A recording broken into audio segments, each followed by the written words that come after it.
women's empowerment is the ability of women to take control of their own lives, set their own agenda, build skills, empower themselves, gain more self-confidence.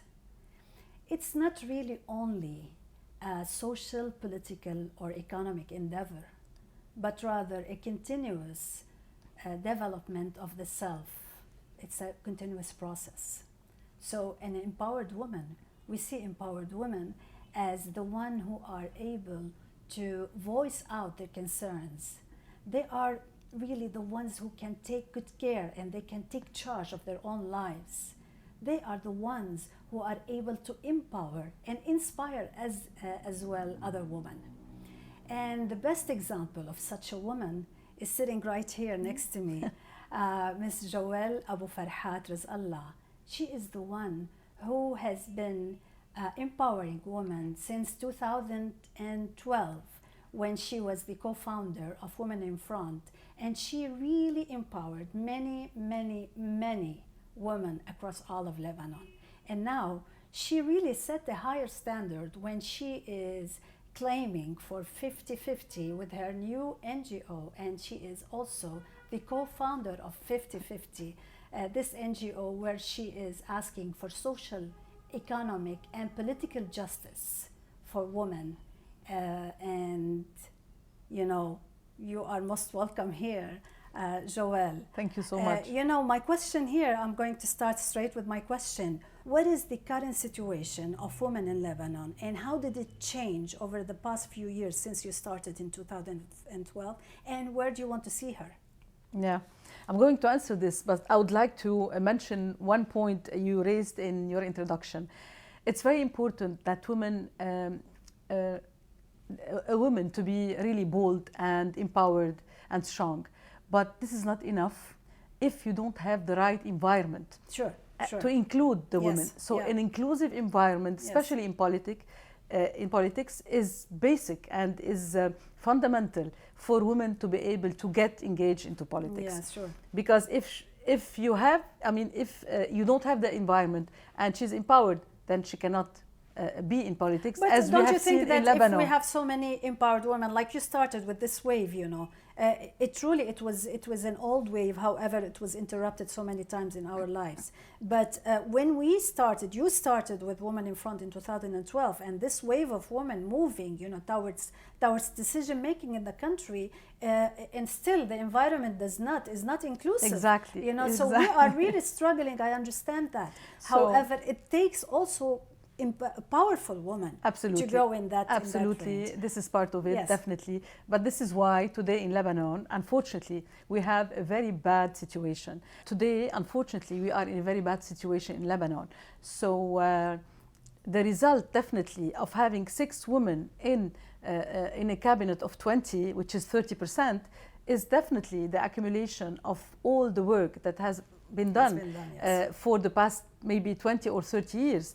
We only, as Women in Front, started in 2012, and today as 50-50, we've been working for the 9 past years to empower women and have more women in politics. And we haven't achieved yet at least 30%. Yeah. So it's very important to know that this is a very long fight, and especially in Lebanon, where we still have a lot of barriers, hindering women from reaching political positions. What do you think are the strategies that should be taken by, I don't know, civil society, by the people of Lebanon, by the, I don't know if any concerned people in the government, in politics, what are the strategies that should be followed so that we can bring this kind of change that we aspire for our country? Absolutely. We are working, and we will continue to work on 4 main points.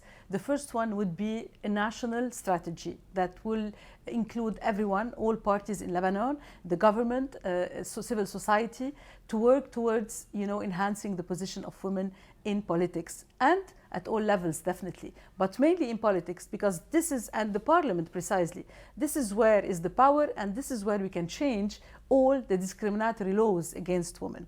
Secondly is working on the bylaws of political parties to include quotas.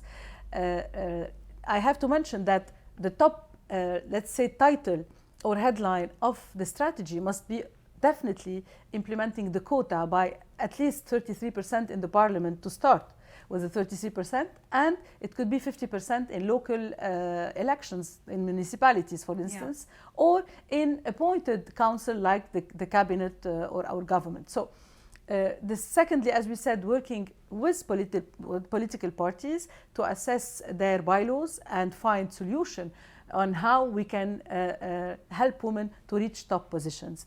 The third point is creating awareness, especially in rural areas, because we need also to show why it's better to have women in politics, why it's better to see women working in public life. And definitely this is important because all the agenda would change when you have women in politics. And finally, the fourth point would be working with men on empowering as well their environment, on being more, I would say, supportive as well for women, and to be able to instate equality at all levels. We're aiming for a 50-50 everywhere in Lebanon. This is the normal, I think, target to reach. You know, Joelle, as me being an expert in political sociology, I get really frustrated with the fact that when we speak to politicians, they only say words and they give us promises and they would say, yes, we do support women, and it's never translated in reality. And when we see elections and we see appointments, we don't see women, we don't see them there. Don't you think that there has to be some sort of drastic measures that should be taken? Absolutely. I mean, there has to be something that I don't know. Sometimes I feel, helpless and very frustrated that I want to see that change. I want to see women there. I want to see also, because we have really very strong, capable women who you can see them in their category, in their work, in their workplace. They are very successful and they bring change. Yeah. So it's really frustrating for us.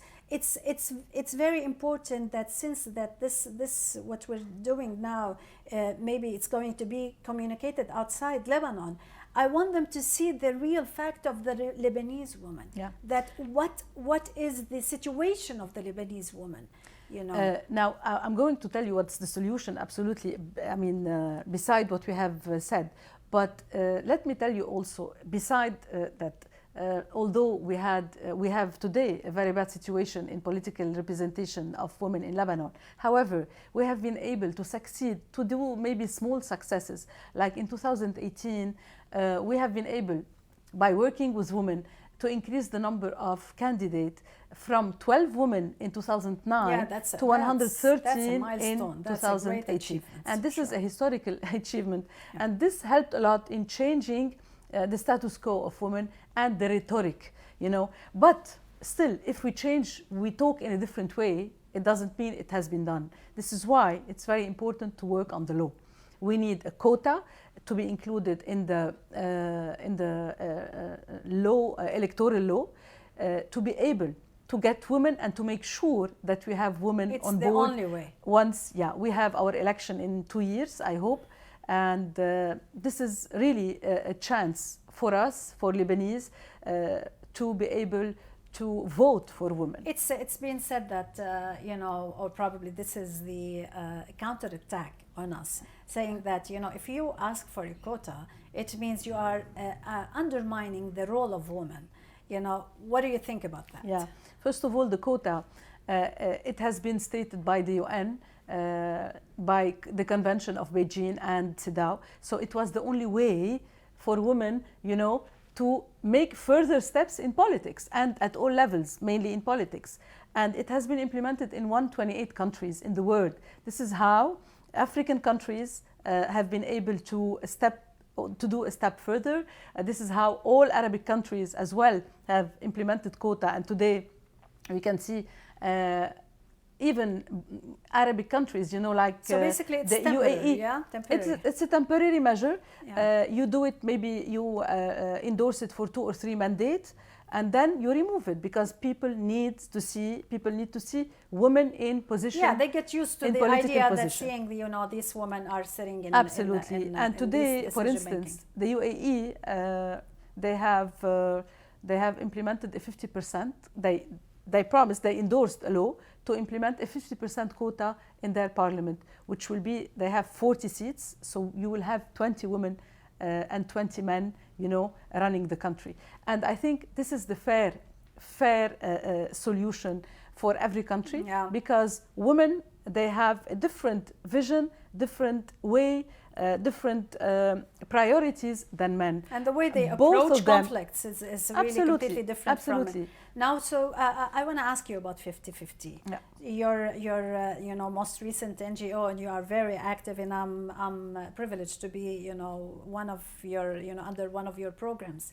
I read a recent report for UN Women saying that there is not a country in the world that they can claim that they have gender equality and 50-50 across all levels in public and private sector. What do you think? I mean, did you really raise the the bar? The bar. Absolutely, we did it on purpose, and you know that we've been working under the name of Women in Front since 2012. But I think at some point, after the elections, we restructured and we changed the name to 50-50. So 50-50 is a new name. First of all, we included men on board, and we put a target to achieve 50-50. That's very smart, having men, because we need the men. We need the men in our...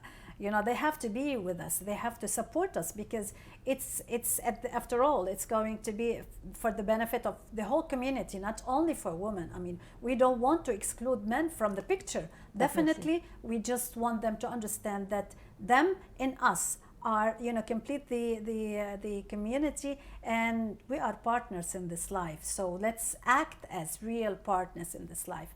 So thank you, Joelle, for being here with us. We did give a rather general picture about the situation of women in Lebanon, and hopefully that in our times we will see 50-50 in all levels in the country, in public and private sector. Thank you very much for being with us, and thank you. Thanks to you, Khouloud, and we will work on it until we achieve it. We will achieve. So as we have been taught something with Vital Voices. It's when you empower women, you change the world. So I believe in this, and it was experimented. In fact, I experimented in Lebanon, in my country. So I think this is the way we're going.